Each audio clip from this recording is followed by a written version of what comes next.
So I came up the road a little bit here and we are at the Hopewell Furnace National Historic Site Visitor Center. There's some trails around here. I was trying to find, I don't have anything downloaded, so I'm kind of looking off to the side, looking at my paper map while I'm driving slowly through this park. So I think I'm going to head in here into the visitor center and see what I can find out. So since I didn't want to talk during the time that I was in at the visitor center with all the other people, and as I was going around the room, I thought I'd read a little bit from their brochure. It says, as relations between England and American colonies disintegrated, Mark Berg, already an important figure in a booming colonial iron industry, built Hopewell Furnace in eastern Pennsylvania in 1771. It goes on to say that they supplied a lot of the iron throughout the Revolutionary War, and that Hopewell Furnace went out of blast for the last time in 1883. What remained that was there was a summer home for the Brooke family. They were the last owners of the furnace all the way up until 1935, when it was sold to the federal government. I thought it was really cool, especially those neat little stoves that they made stuff out of. In the one part you saw, there was a cannon there. England did not like that they had been making their own cannons, and apparently they were trying to restrict them into only making pig iron. So there you have it. Lots of cool things in this place. If I ever had a chance to spend the entire day here, I would. So that was interesting. I had no idea what I was getting into when I went in there, but lots of old stoves, and I guess they were having a film presentation or something. There were some other people in there with me. It wasn't crowded, but I didn't want to, be talking while I was filming, so I just filmed it, came out, grabbed a map. I'm going to sit in my car and look to see what's on this map of Hopewell Furnace. So wow, look at this map. I can see down over the hill here, right behind the visitor center, there's a little village down there, so I'm going to check that out. And there's some interesting history. Wow, I didn't expect this today. This was great. I was just going to look for some trails, but I kind of want to explore this as well. Let's take a gander at it. Okay, so here we go. We're just passing the visitor center and going down these steps. I'm kind of winging it here. The village appears to be right behind the visitor center. There's outside restrooms, just in case you were interested in that. What I had done is going back to the park ranger's office and went to the bathroom, but this is Hopewell Furnace and is a National Historic Site.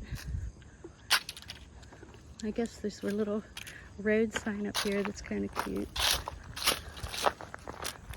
It says Reading, 17 miles, and Valley Forge, 25 miles. There's like a little road here. It's a cute little place. Wow. Just gonna kind of look around here and see what's up. So it looks like, according to the map, that this is the iron furnace, an old iron furnace at work. And there is a cooling shed, a charcoal house, a connecting shed, a bridge house, tunnel head, and a cast house that we're coming down into to explore. Oh my gosh, check these out. Oh, I'm so excited I found this. I was actually looking for a trail called Raccoon Trail, just to finish out the day, because it was 1.7 miles in it. So I was just kind of winging it to get to somewhere else that I could, check out. But this is so much better.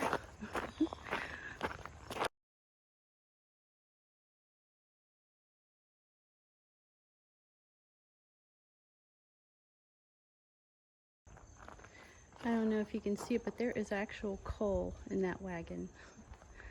And here's a couple of other wagons.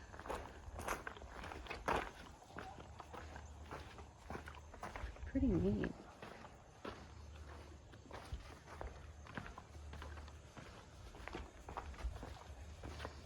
Yeah, this is definitely going to have to be a separate video. Come down around on the other side of this, which was, I think, the cooling shed. You can look inside of it.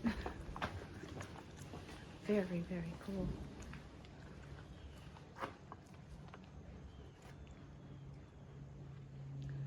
There's a little shovel and a wagon there. And there's some more signs. Iron ore, limestone, and charcoal. Tells you all about the furnace. Just nice stuff, just so cool. Going up here, I hear noise. Oh my gosh, look.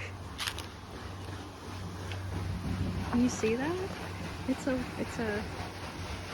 water, what do you call these things? I can't remember right now.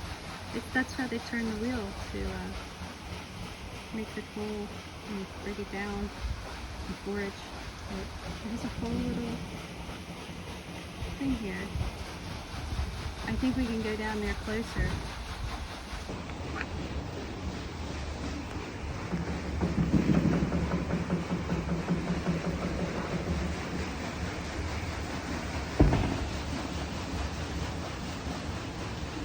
Let's see if I can get up over here a little bit.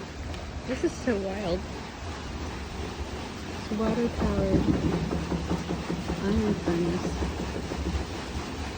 You can see the water on the other side, and it's just churning away. Oh, looking around the room that we're in now, you see these other types of wagons and plows. I guess that's a plow. There's it's just so neat looking. There's the bins where they put the rocks, I guess. This is a cold blast charcoal furnace. I guess that's what they carry the coal in. And over here is a chimney that goes up. Let's see if we can go out and around to the back part. Maybe get closer to that water wheel.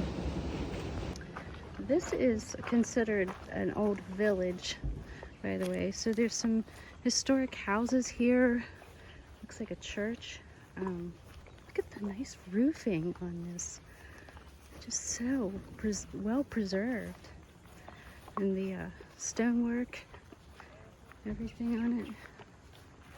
I love when I run into stuff that I don't expect. Surprises, good ones, are always just so fun.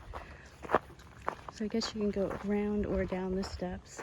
I'm going to go around so I can see. This is the Buckley and Brook office and store. So this must have been an old-timey store. Ah, neat. Very cool. Any signs about it? A little fireplace. I hope I'm not making this too long for somebody. I just think this is the coolest.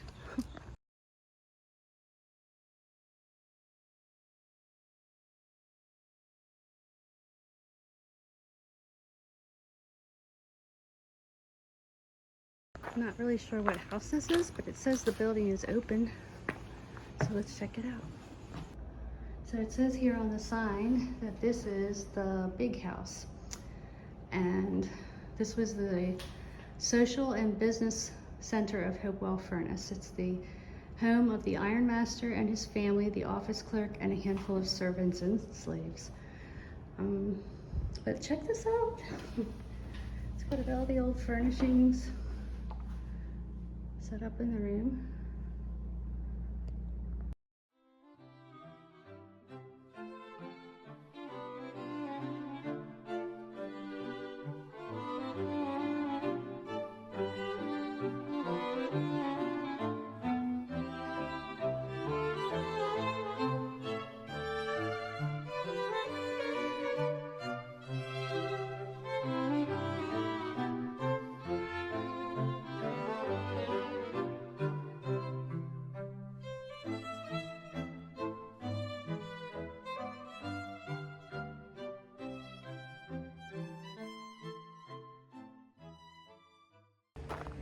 So I'm walking down the road. There's an old barn down from the house. There's a field. There's some kind of remains of a structure that was here. Farming. It's part of the farming homestead. Very old barn with the old stuff and a foundation perimeter there. This is the back side of the iron furnace. Let's see what we can find inside here. And look, there's a village goes the whole way down that way.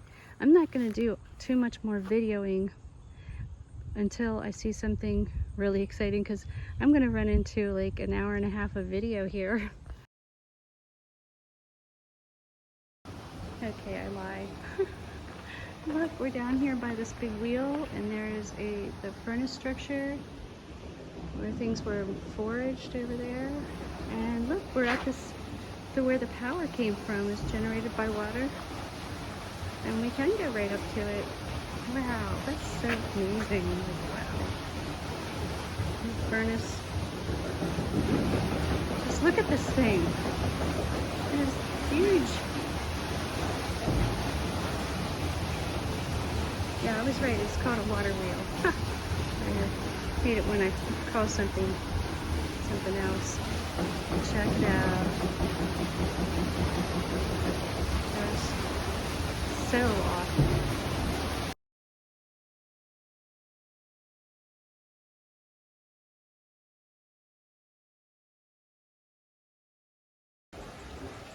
On the other side of the big water wheel,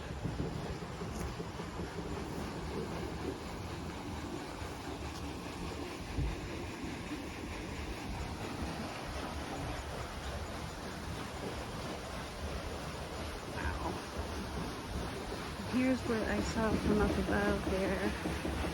This, where the water comes to it, and they use it. Almost looked like they were panning for gold in one of these things, but not for that purpose. And here's where the water's running down through. I guess from the creek up there, it goes right in there to the big water wheel.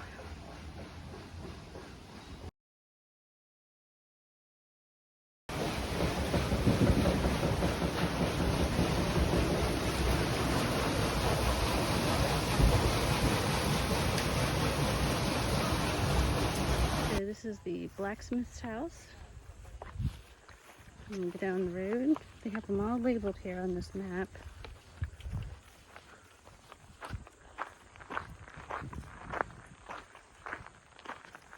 Just other little places people lived. There was a schoolhouse back over here. And then beyond that, they had tenant houses.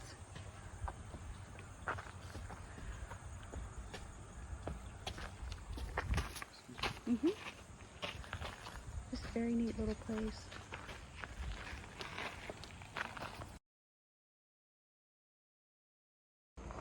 Getting ready to head back to my car here. It's been a really cool day. And I think I'm gonna head home now because I have to go to work tonight. And it's a little bit over an hour drive home.